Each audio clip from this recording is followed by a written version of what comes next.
আমরা এখন ইংল্যান্ডের লন্ডন শহরের টেমস নদীতে রিভার ক্রুজে আছি। এখান থেকে আমরা লন্ডন আই যাব। যদিও আজকে সামান্য মেঘলা আবহাওয়া, তবুও চারপাশে অসাধারণ দৃশ্য। লন্ডনের সবচেয়ে আধুনিক অংশ হচ্ছে এই পার্টটা।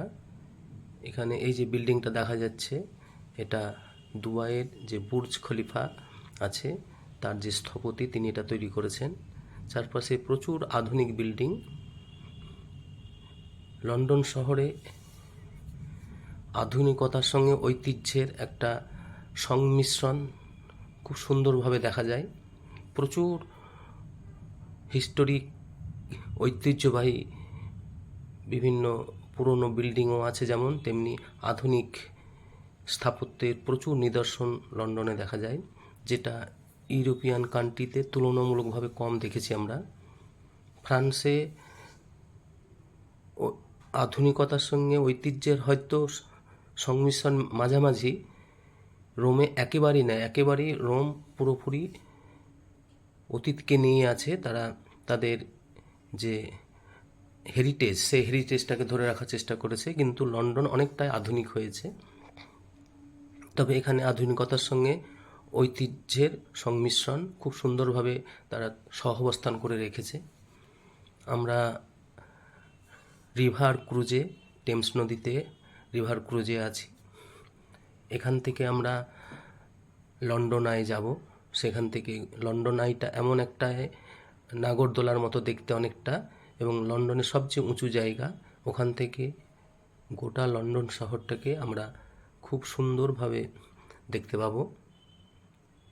আজকে আমাদের গ্র্যান্ড ইউরোপ ট্যুরের শেষ দিনে আমরা আজ লন্ডনের টাওয়ার অফ লন্ডন থেকে আরম্ভ করে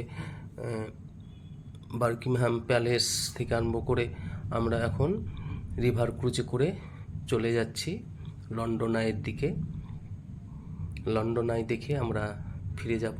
তারপর সেখান থেকে আমরা আমাদের দেশে অর্থাৎ ইন্ডিয়াতে ফিরে আসব। যদিও আজকে সূর্যের মুখ ভালো মতো দেখতে পাইনি আমরা, হয়তো সামান্য আলো আধারি ভাব দেখা যাচ্ছে, তবু সুন্দর, খুব অসাধারণ সুন্দর।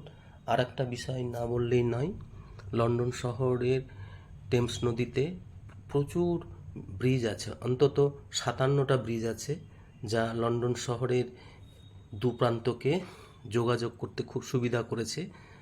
যোগাযোগে খুব সুবিধা, এখানে যাতায়াত করার সুবিধা অনেক।